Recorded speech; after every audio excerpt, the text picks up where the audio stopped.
timang rasa yang tidak tersebutkan satu persatu yang dimuliakan oleh Allah, juga kaum muslimin dan kaum muslimat, wali santri, dan yang sangat kami banggakan para santriwan dan santriwati yang akan menghafal Al-Quran siang dan malam. Semoga nanti kelak di yaumil kiamah akan menjadi penerang bagi kedua orang tuanya, dan untuk mendapatkan yaitu pertolongan dari Allah kepada kedua orang tuanya, dan melaju kepada dalam surganya Allah, surga Jannatun Naim, surga Firdaus, surga yang sangat tinggi dengan keberkahan hafalan Al-Quran dari anak-anaknya. Amin, Allahumma ya amin. Bapak Ibu, mohon maaf barangkali dalam penyampaian ini ada hal-hal yang tidak berkenan kepada Allah. Saya mohon ampun. Kepada kita semua saya mohon diperbanyak maaf. Kota Lampahan hari ini dikelilingi oleh pondok-pondok pesantren, Masya Allah. Di bawah sana ada Walid Iswandi di Gulem Parakanis. Ke atasnya sedikit ada Abia, ke atasnya sedikit ada lagi tahfiz Al-Quran. Terus ke Simpang Gambir ada lagi guru kita yang tadi juga sama-sama makan bersama. Ada lagi guru kita bersama Tengku Pakamudin yang sama-sama saya dulu di MPU, sekarang beliau diutus ke MPU ke Provinsi Banda Aceh. Bapak Ibu yang Allah, beruntung orang Timang Gajah, beruntung orang Lampahan Barat, Lampahan Timur, Datu Guru, Timang Rasa, Mekarayu, alhamdulillah dikelilingi oleh pesantren-pesantren, dikelilingi oleh tempat-tempat pendidikan agama. Cuman satu yang saya takuti, urang rap hana mutemeng paju, urang jeuh mutemeng rasa. Yang dekat pondok pesantren nggak tahu apa-apa, yang jauh yang tahu apa-apa. Ini yang kita takuti, bagaikan semut di kulit rambutan. Sehingga semut ini sampai ke Lampahan Barat dari Simpang Keramat Luk Semawi, terakhir tempat tinggalnya semut di tong sampah karena manis rambutan sudah diisap oleh pembelinya. Ini yang saya takuti. Urang rap ana mutemeng pajuh, urang jeuh mutemeng rasa. Akhirnya orang Timang Rasa nggak dapat rasa. Ini yang saya takuti. Ditimang-timang akhirnya nggak jadi ditimbang. Rasanya orang lain yang ambil, timbangnya tinggal untuk dia. Semoga jangan. Semakin dekat dengan pondok pesantren, semakin berkah hidup kita. Tadi saya terharu dikatakan oleh Ustadz tadi ada pengajian bapak-bapak dimulai dari Iqra. Masya Allah. Jarang bapak-bapak mulai dari Iqra. Anak-anak pun jarang mau. Kalau bapak mau Iqra, alhamdulillah, alhamdulillah. Bapak Ibu yang dimuliakan Allah Subhanahu Wa Taala, ini mohon maaf dalam situasi nggak terlalu dingin, nggak terlalu panas. Nanti kita panaskan sedikit. Bapak Ibu yang dimuliakan Allah, Baginda Rasulullah, utusan Allah yang sangat mulia. Sebelum saya ceritakan cerita kehidupan Nabi, saya akan ceritakan dulu tentang hebatnya memperingati Maulid, tentang hebatnya orang memeriahkan Maulid. Ini cerita dua orang pemuda, satu di negeri Basrah, satu lagi negeri Syam. Ada seorang pemuda di negeri Basrah. Waktu itu negeri Basrah dipimpin oleh seorang raja yang sangat adil dan bijaksana, penuh iman dan takwa, yaitu yang mulia Harun Rasyid memimpin di negeri Basrah. Ada seorang pemuda berandalan, nakal lah kalau bahasa kita, naik Honda jemping, kayak pemuda-pemuda sekarang lah. Honda dibeli bapaknya, bannya sesuai dengan tempat duduknya, ditukar oleh anaknya, tempat duduknya asli Honda, bannya ban sepeda. Ya, model ini sepeda, model anak-anak muda sekarang. Maka anak pemuda ini tadi pun begitulah keadaannya. Seluruh orang di negeri Basrah itu nggak suka kepada dia karena berandalan dan nakal. Cuman ada kelebihannya. Kita hidup ini memang begitu. Ada kelebihan, ada kekurangan. Nanti kekurangannya ditutupi oleh kelebihannya. Yang paling aneh, ada kekurangan, nggak dapat kelebihan. Apa yang mau ditutupi? Jadi pemuda ini tadi, kalau datang bulan Maulid, ini yang paling luar biasa. Dia menyuci bajunya, Digosok ke baju, siap ne baju, dia pakai pakaian yang rapi-rapi, memakai wangi-wangian, memakai pokoknya indah lah, dan mengadakan walimah besar-besaran untuk kenduri maulid. Mengadakan kenduri, mengundang orang baca barzanji seperti yang dibacakan oleh adik-adik tadi, santriwati tadi. Terus itu saja kerjanya. Kalau datang bulan maulid, orang nggak peduli maulid, dia peduli maulid. Orang nggak mengadakan kenduri, dia mengadakan kenduri. Nggak peduli orang mengatakan bid'ah. Karena sekarang udah mulai datang orang bid'ah.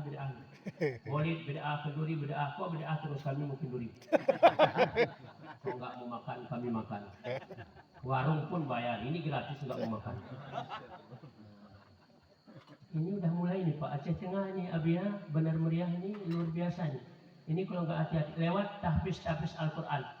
Makanya sebahagian masyarakat ini belum apa kali dia belum begitu cinta kepada tempat-tempat pendidikan agama, termasuk tahfiz Al-Quran. Ini gara-gara beliau tadi mengadakan tahfiz Al-Quran, nggak boleh berdoa, nggak boleh zikir. Doa bid'ah, zikir bid'ah, kenduri bid'ah, semuanya bid'ah.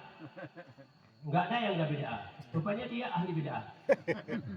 Balik lagi ke pemuda tadi. Suatu saat meninggallah seorang pemuda ini tadi. Hidupnya pun orang nggak suka, apalagi meninggalnya. Nggak ada orang yang memensalahkannya. Maka seluruh negeri Basrah, masyarakatnya, keluarga besar, penduduknya mendengar kalimat yang orangnya nggak nampak. Apa kata kalimatnya? Kalimat yang berbunyi, penduduk Basrah, datangi jenazahnya, makamkan jenazahnya, kuburkan jenazahnya, salatkan jenazahnya. Karena pemuda itu adalah salah satu wali daripada wali-wali Allah. Bukan wali santri. Bukan wali santri dan wali murid. Wali Allah. Orang kampung heran, kok wali Allah orang berandalan? Makanya kita melihat orang itu jangan nakal ya, jahat, jangan dulu amalnya kita nggak tahu, dan jangan kita bangga amal kita banyak, belum tentu pun diterima kadang. Bapak Ibu yang dimuliakan Allah, maka malam pertama, malam kedua, malam ketiga, masyarakat Basrah itu hampir 90% bermimpi melihat wajahnya, melihat tempatnya di dalam surga. Dan dalam mimpinya orang bertanya, Polan, kami tahu kamu di dunia adalah orang nakal, tapi kenapa sampai kok gini dapat tempatmu yang sangat mulia? Saya kalau datang bulan Maulid selalu mempersiapkan diri, membersihkan pakaian, memakai wangi-wangian, dan mengadakan walimah kenduri Maulid dan membacakan barzanji Maulid. Ya, kenapa ragu kita? Masih ragu ke Maulid? Potong ayam bawa lehernya ke acara Maulid? Dagingnya tinggal di rumah. Nah, lo merang jadi wali gitu. Ada wali murid, wali santri. Satu, ini cerita satu. Yang kedua, di negeri Syam, seorang raja Abdul Malik bin Marwan, ada seorang pemuda yang paling jago mengendarai kuda, menunggang kuda paling jago, paling pintar. Pada suatu hari, dia keluarkan kudanya dari kandang, langsung dia naik ke punggungnya. Kudanya pun hari itu tak kenapa begitu naik, yang punya kuda di atas punggungnya. Kuda ini tadi tidak berhenti lagi, terus berlari. Dari karena kencangnya sampai ke pintu gerbang istana raja. Tiba-tiba begitu sampai ke istana raja, keluar salah satu putra dari raja. Ke bahasa kita ini tangkuh anak bujangi. Seorang pemuda dari istana, anak dari raja. Begitu keluar dari pintu gerbang, datang kuda yang begitu lari cepat, langsung dihantamnya pemuda tersebut, meninggal di tempat. Hebohlah istana Abdul Malik bin Marwan, seorang pemuda membunuh anak raja. Akhirnya raja geram. Bengis raja memanggil seorang pemuda melalui al-gujunya. Panggil, tolong hadapkan kepada saya. Pemuda ini tadi dalam keadaan gundah. Karena di situ berlaku nyawa balas nyawa, hutang nyawa bayar nyawa, kisas nyawa bayar nyawa. Dia tidak ada harapan lagi untuk hidup karena anak raja yang dihantam. Walaupun kalau ditanya raja, kenapa kau bunuh anakku, dia pasti jawab, bukan aku yang bunuh, kuda yang kutunggangi yang bunuh. Dia kurung merujuk selawuk lah gue cerita. Urung jemakul nih, benar ke kita salah, apalagi salah. Jadi begitu dia berhadapan kepada raja, raja pun datang menghadapnya. Dari tempat duduknya raja marahnya luar biasa. Rupanya anak pemuda ini tadi sebelum jumpa dengan raja, ada kalimat yang diucapkan dalam hatinya. Singkat cuman Pak, tapi luar biasa.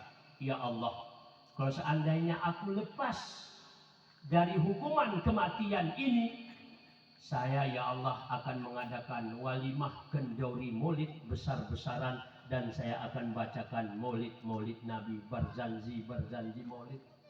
Itu cuma yang diucapkan di hatinya. Allah maha mendengar karena kekasihnya disebut-sebut namanya. Raja ini waktu bangun dari tempat duduknya, marahnya luar biasa. Begitu melihat wajah pemuda tadi, senyum dia. Pemuda ini pun, ini ada harapan nampaknya ini. Nampaknya saya ini selamat nih, karena rajanya senyum.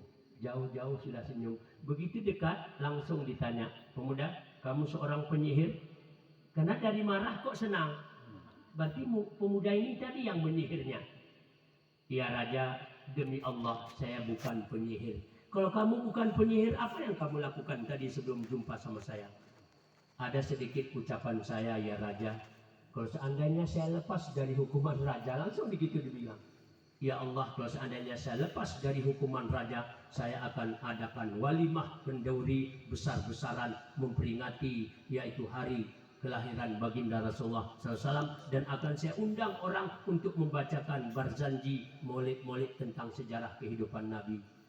Raja langsung mengatakan, hei anak muda, ini uang 100 dinar, tolong kamu adakan kenduri sebesar-besarnya. Masya Allah. Masih ragu Pak? Kita tambah cerita lain? Geraran yang diragukan Pak. Enggak ada lah yang diragukan tentang maulid. Kekasih Allah Sayyidina Muhammadin sallallahu alaihi wasallam, anta syamsun wa anta badrun wa anta nurun fauqa nuri. Engkau bagaikan cahaya matahari, engkau bagaikan cahaya bulan, cahayamu di atas cahaya orang, cahaya dari segala cahaya. Tidak ada satu nama pun yang disebut-sebut selain baginda Rasulullah sallallahu alaihi wasallam. Dalam sembahyang kalau nggak sebut nama Nabi nggak sah. Di doa kalau nggak sebut nama Nabi nggak sah. Apa kata Sayyidina Ali? Karramallahu wajhah. Siapa saja yang berdoa tidak menyebut nama kekasih Allah Muhammad, maka doanya akan terhijab dengan Allah. Begitu penting nama Muhammad, begitu indahnya Muhammad, begitu hebatnya Muhammad. Allah selalu menyandingkan nama beliau, nama Allah dengan nama Rasulullah. Allahumma salli ala Sayyidina Muhammad sallallahu alaihi wasallam. Terus makanya kata orang dari seberang sana, pajan saja tak sebut Tuhan, benar saja tak sebut Nabi. Beta pisah bak sebutan Nabi dengan Tuhan sekali-kali. Kapan kita sebut Allah, sebut nama Nabi. Jangan dipisah antara Allah dengan Nabi. Nah, Bapak Ibu yang dimuliakan Allah Subhanahu wa taala. Nabi lahir dari seorang perempuan yang sangat mulia, Siti Khadijah. Siti Khadijah seorang perempuan yang sangat berakhlak, bertata krama, bersopan santun dan budi pekerti. Bapaknya Sayyidina Said Abdullah, seorang pemuda yang sangat tampan. Bukan hanya tampan wajahnya, sekaligus tampan akhlaknya. Bukan hanya ganteng wajahnya, tapi sekaligus akhlaknya juga. Kalau bahasa kami daerah Bener Kelipah, Muhammad itu limus ni bebuli, wasderet belangi. Bebuli botol limun, dalam licin, luar licin. Nabi Muhammad wajah tampan, akhlak tampan, wajah tampan. Kita wajah pun sudah hitam, jahatnya. Sudah lurus ya mereka. Ngitem pe jahatnya. Jahatnya pe bertanggung-tanggung. Aturan wajah kita udah hitam, akhlak jangan jahat. Ada harapan wajah titik. Bapak Ibu yang dimuliakan Allah, Nabi lahir dari ibu yang bernama Siti Aminah. Dalam keadaan putih bersih, setetes darah pun, setitik darah pun tidak ada di kulitnya, putih bersih. Kalau kita baca dalam berzanji maulid, Nabi 3 bulan sudah bisa berdiri, 6 bulan bisa berlari, 9 bulan sudah bisa berbicara fasih. Di Timang Rasani ada bayi lahir kayak gitu, 3 bulan berdiri, itu langsung bikin pengumuman di Timang Rasa ada bayi ajaib, 3 bulan sudah berdiri. Kita cari kotak Indomie, amalan bantu kami. Anu jantung pisang yang dianu di Pantan Jerik. Seluruh orang di Aceh Tengah benar meriah. Dari Aceh datang menjenguk jantung pisang karena 17 jantungnya. Aneh. Akhirnya orang jantung pisangnya mati, orang-orangnya tewas. Nggak ada lagi sekarang. Nah, Bapak Ibu yang dimuliakan. Tapi Nabi Muhammad nggak ada yang aneh di tubuhnya, nggak ada yang aneh. Putih, bersih, setetes darah pun tidak ada. Makanya kalau kami di pondok-pondok pesantren, termasuk pesantren di Aceh ini, itu ada suatu wirid seolah-olah, tapi bukan wajib, sering diucapkan lam yahtalim katuta, naat Nabi. Sifat-sifat Nabi ada 10 di situ disebutkan. Lam yahtalim katuta hamut lakan abada wa matasa aba aslam fi madaz zamani. Gere pernah Nabi mimpi ibti komi bewedirata. Betapa emak hari Nabi gere terjadi selama-lama. Nabi hantam nama lumpo malam uros selama-lama. Mesti mengep Nabi pihantam nibak zaman sepanjang masa. Nabi enggak pernah mimpi. Mimpi yang mewajibkan mandi. Gara-gara mimpi paginya wajib mandi. Nabi enggak ada. Betapa emak Nabi enggak pernah muak. Nabi enggak pernah mak. Kalau kita ini kan jam 6 udah mulai. Bawah boyu. Lebih baik kalau buka Quran udah mulai, kalau buka TV nggak ada mak-mak. Mulutnya terbuka, mata-matanya terbuka. Begitu buka Al-Quran baru auzu nggak bawah boyu. Makanya anak-anak kita di rumah nggak sanggup bapaknya ngajar. Baru a'udzubillahi minasyaitonirrajim. Kamu kalau dengan bapak belajar maaf. Tamparan baru teko. Nah, tutup Qurannya. Siapa menonton bola? Makanya untung ada Abia di Datu Beru, ada Walid Iswandi di Kulem Parakanis, ada Ustadz di sini, masya Allah. Kemana mau nuntut ilmu? Ke bawah boleh, ke sini boleh, ke samping boleh, ke Tugu Pakam boleh, ke beliau yang di Simpang Gambir boleh, kemana saja. Intinya ilmu. Kalau bapak-bapak sudah mau nuntut ilmu, ngaman dunia ini, ngaman pak, ngaman. Kalau bapaknya sudah pandai, sudah enak ngajar ibunya. Ini roa-roani dongongku dan urusan. Sedihlah kita sekarang Abia melihat imam-imam desa, mohon maaf nih. Saya sering katakan di ceramah, banyak imam desa di Medan hampir 60% bacaannya nggak cocok. Gercocok Abia kayak mana mau kita udah jadi makmum, selanjut masbuk. Akhirnya di pertengahan sembahyang para dari imam kuno nunungin mereka. Kalau cuman suratnya salah, oke lah. Ini pas Al-Fatihah. Karena di kita ini kadang-kadang belum pun habis kamat Pak Imam langsung ke depan. Enggak ada lihat ke kiri kanan. Kadang orang ada yang bisa ke depan. Kalau bahasa Gayo ini Pak Ojom. Arti Ojom sibuk. Kanunya karap kata kamu sak lempang. Kamu udah sapin, kamu bacaan kamu nggak lempang. Cuman nggak ada di kampung tuh semuanya kayak gitu. Kuno kita. Kalau lain pun pilih jadi imam lebih parahnya. Akhirnya jadilah daripada lebih baik daripada nggak ada, itu aja lah. Karena makmumnya pun beda tipis dengan imamnya. Sedih sih Pak Yo, sedih. Makanya ini ada program Pak PJ Bupati untuk apa? Meluruskan bacaan Al-Quran. Ini dalam waktu dekat MPU akan memanggil tokoh-tokoh terutama imam, bukan dites bacaannya, kok ya tesnya biar Pak, kecuali mundur dari imam. Paling ada seperti usaha beliau ini tadi. Mulai dari Iqra, betulkan bacaan, itu paling. Bapak Ibu yang dimurkai Allah, balik lagi ke cerita Nabi Muhammad SAW. Nabi dari kecil sudah nampak betapa mak hari Nabi terjadi selama-lama. Binatang jua, nyamuk nggak pernah hinggap di tubuh Nabi, nggak pernah. Nyamuk apapun namanya nggak pernah hinggap di tubuh Nabi. Kenapa? Karena tubuh yang sangat mulia nggak cocok dihinggapi oleh apapun yang namanya nyamuk dan apa-apa. Kalau kita ini kan macam terus mamuk datang, mamuk hijau, mamuk hilang. Ya bebe baru keluar dari kamar mandi. Nabi Muhammad itu hebatnya. Binatang juah pengikomi kedemu Nabi kedemu sangka mamuk temerbang kupuan kiri ku tubuh Nabi kiri kona. Binatang liar jumpa dengan Nabi, binatang liar nggak pernah lari. Senang melihat Nabi. Jangankan manusia, hewan pun cinta kepada Nabi. Sehingga dalam ayat Al-Quran Allah sendiri pun kagum terhadap akhlak baginda Rasulullah. Apa kata Allah? Wa innaka la'alla khuluqil adim. Sesungguhnya engkau Muhammad sungguh agung akhlakmu. Bukan manusia saja kagum kepada Nabi Muhammad. Abu Lahab sebenarnya kagum kepada Nabi Muhammad. Cuman kuna maksudnya kemel hebatnya Nabi. Sebenarnya dia kagum terhadap Nabi Muhammad. Cuman kemel mungkin kau yang kagumi. Sebenarnya dia kagum juga terhadap akhlak Nabi. Mempertahankan apa namanya dia? Gengsi. Gengsi mungkin ke Muhammad. Anak-anak kemarin sore hebat. Padahal hebat Nabi Muhammad. Siapa bilang nggak hebat?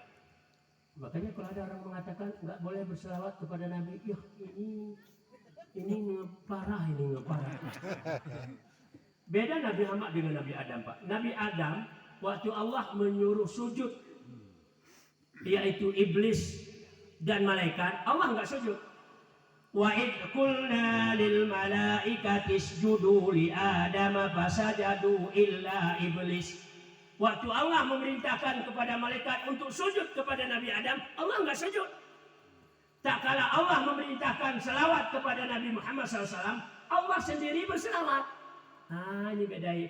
Innallaha wa malaikatahu yusalluna 'alan nabi. Ya ayyuhalladzina amanu sallu 'alaihi wa sallimu taslima. Sesungguhnya Allah dan malaikatnya berselawat kepada Rasulullah. Maka Allah menyuruh semuanya orang-orang yang beriman berselawat kepada Rasulullah. Ya ayyuhalladzina amanu, hei orang-orang yang beriman, berselawatlah kamu kepada Rasulullah. Berarti orang yang mengatakan enggak boleh berselawat, enggak masuk kepada amanu. Pak, ya anak sinaru keterangan. Bid'ah ini kode jedor. Ini yang heran kita Abia. Padahal amalan itu kan ada dibagi beberapa bentuknya. Satu, ada ibadah ditentukan waktunya, ditentukan tempatnya. Saya potong sedikit. Ada ibadah tempatnya ditentukan, waktunya pun ditentukan. Haji itu waktunya harus di bulan Zulhijjah. Itu pun bukan dari hari yang pertama.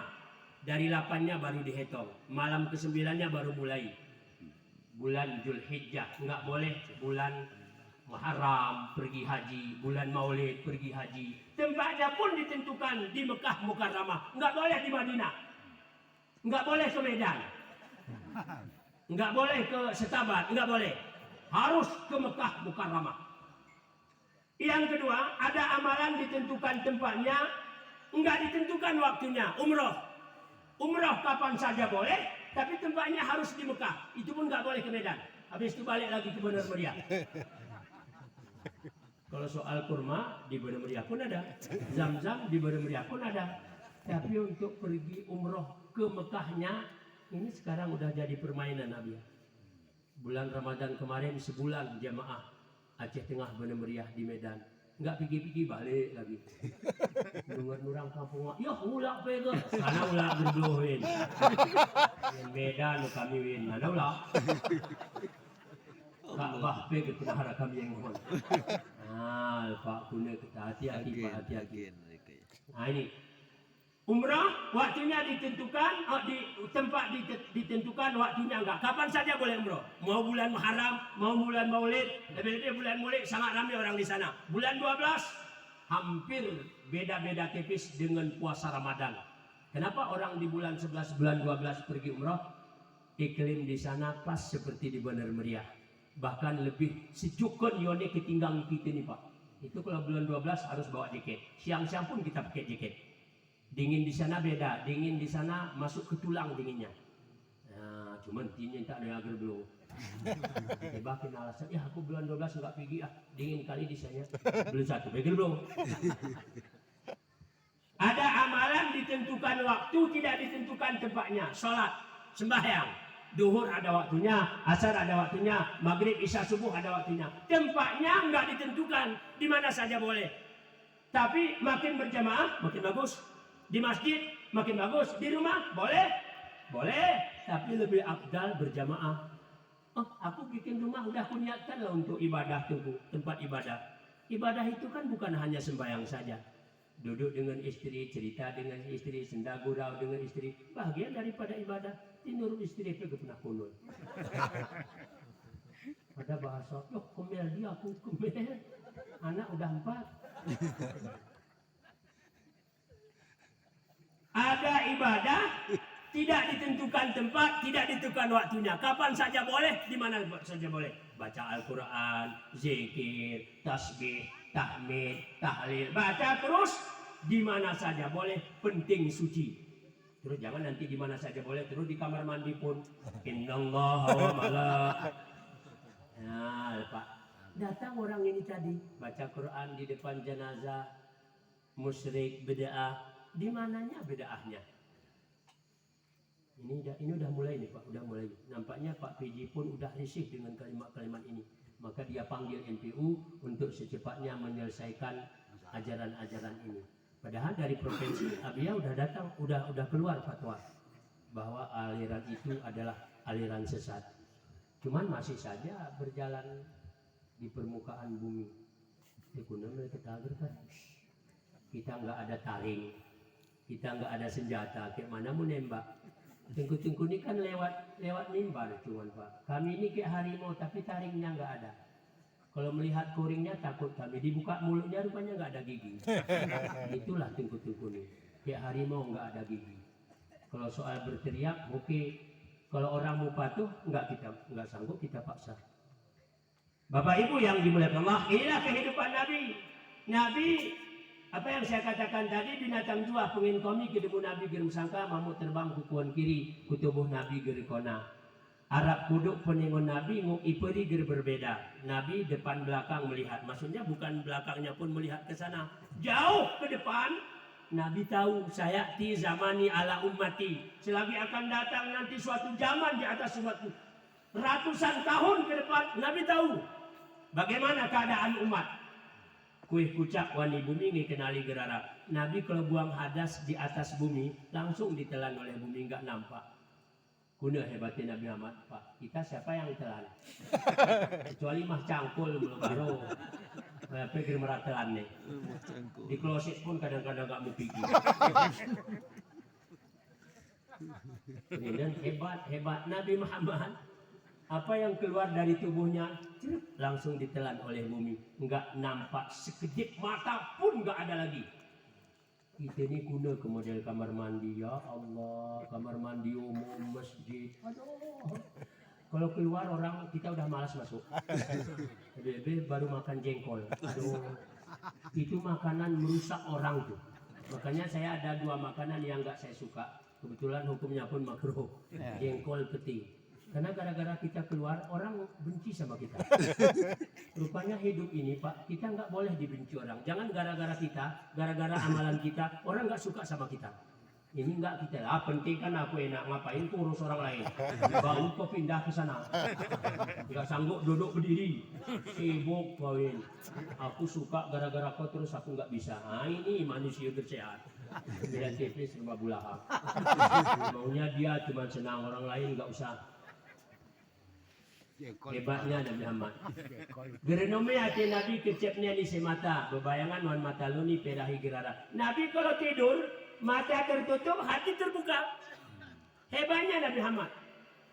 Mata tertutup, hati terbuka. Makanya kalau dia tidur, orang bicara di samping, di kiri, di kanan, tahu Nabi Muhammad. Tidur orang lampahan, mata tutup, hati-hati tertutup. Sampai-sampai diangkat orang kopinya 2 gonis. Dibilangnya, saya kena jampi-jampi. Ya, nah jampi-jampi, tidur ngelagu sana. Dia bilang kena jampi-jampi, apa jampi-jampi? Corong menasah tuh ke depan rumahnya, nggak bangun, tubuh salat, oh ya kejampi. As-salatu khairum minan naum. Ke depan rumahnya. Aduh, aku nggak bangun, kena jampi-jampi. Jampi-jampi. Menasah di rumah di pinggir menasah, rumah di pinggir masjid. Sekalipun nggak pernah ke masjid. Nanti waktu meninggal bawa jenazahnya ke masjid. Mana si Mai ke masjid, samping rumahnya sembiangan. Kalau sempat saya jadi kepala kampung, reja kampung, itu yang saya wanti-wanti. Siapa nggak salat berjamaah, waktu meninggal nggak boleh bawa ke masjid. Makanya saya nggak boleh jadi reja. Rencana pun nggak ada. Ya, Pak. Ini kadang-kadang salat jemaah nggak pernah ke masjid, nggak pernah. Waktu meninggal bawa ke masjid. Akhirnya masjid pun terkejut. Rupanya udah pun kamu ya. Lama kali kamu gak nampak-nampak. Oh.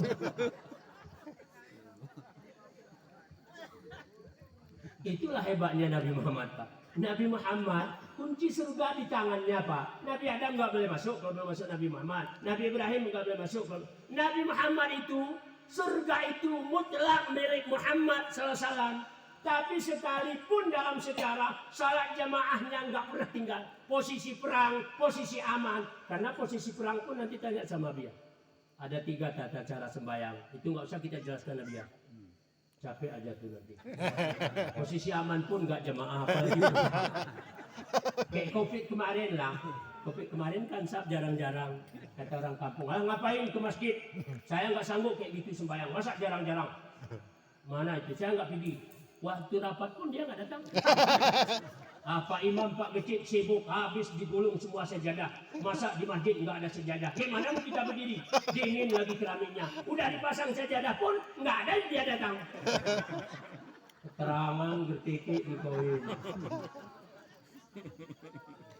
Sedih lah kita lihat masjid sekarang, Pak. Sedih. Ini masjid Lampahan mau dirombak. Udah perlombaan. Sedang pembangunan. Membangunnya nggak payah, tapi ngisinya piye kabarnya. Ngisinya yang cukup banyak. Menyohannya sekitar membangunnya anak berat. Nggak ada uang di kita, talake pak orang lain. Nggak ada di kampung, kita minta ke pemerintah proposal. Nggak ada, kita minta ke bangsa pilih aspirasi. Ngisinya payah. Lebih pagi kadang-kadang susah Pak Imam pun mengucapkan sab, lempangkan sab, lempangkan sab, wajmau. Roa aku namanya lempang Pak, makanya kalau sempat saya jadi kepala kampung, siapa masyarakat yang nggak jemaah, nggak saya bagi BLT. Kemana Bapak bawa? Ke Medan sering urusan pemerintah. Nah, karena rejo itu kan tugasnya berat. Kullukum ra'in wa kullu ra'in mas'ulun an ra'iyati. Tiap-tiap kamu pemimpin, tiap-tiap pemimpin akan ditanya tentang kepemimpinannya. Ada diajak masyarakatnya jemaah, ada diajak masyarakatnya ke masjid, ada diajak. Kalau aparat desa saja rajin salat Jumat, itu satu sab orang itu semua. Sekretaris, kaum umum, bendahara, ketua itu lengkap. Begitu kata Pak Imam sab, lempangkan sab. Berderetan satu sab orang itu semua. Ini waktu dibilang Pak Imam sab, lempangkan sab, satu orang pun nggak ada orang itu. Waktu bagi BLT orang itu di depan. Ini mohon maaf nih Pak Geci, mohon maaf. Kalau Pak Geci nggak tanda masjid, oke lah. Tapi kalau Pak Imam nggak tanda menasah, Riri. Ada menasah cuman di bulan Ramadan dibuka abia.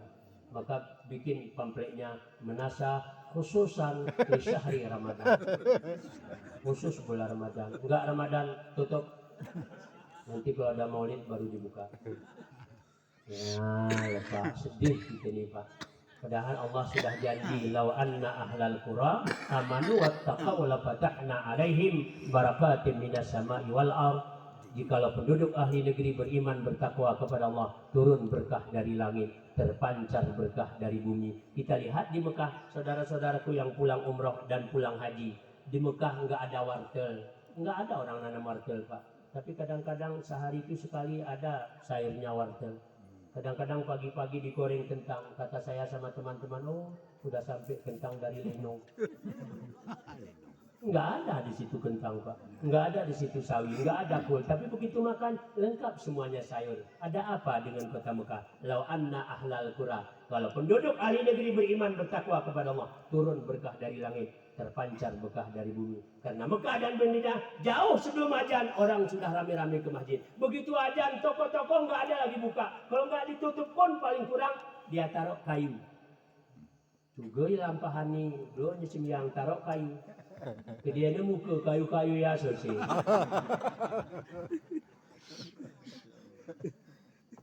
Heran aku memang di Mekah, Pak. Nggak ada orang yang nggak ke masjid. Paling kurang waktu kita keluar tuh orang yang jualan tuh di depan tokonya terus dia karena sap ke sana nyambung. Sapnya nyambung ke sana, Pak. Ini orang yang sudah umrah, sudah pengalaman dia. Walaupun kita alhamdulillah nggak pernah di jalan-jalan sembahyang. Karena jauh sebelum azan kita udah ke masjid. Kalau keluar asar, maghrib, habis isya baru balik ke hotel. Nah, kenapa? Enggak gampang cari uang 30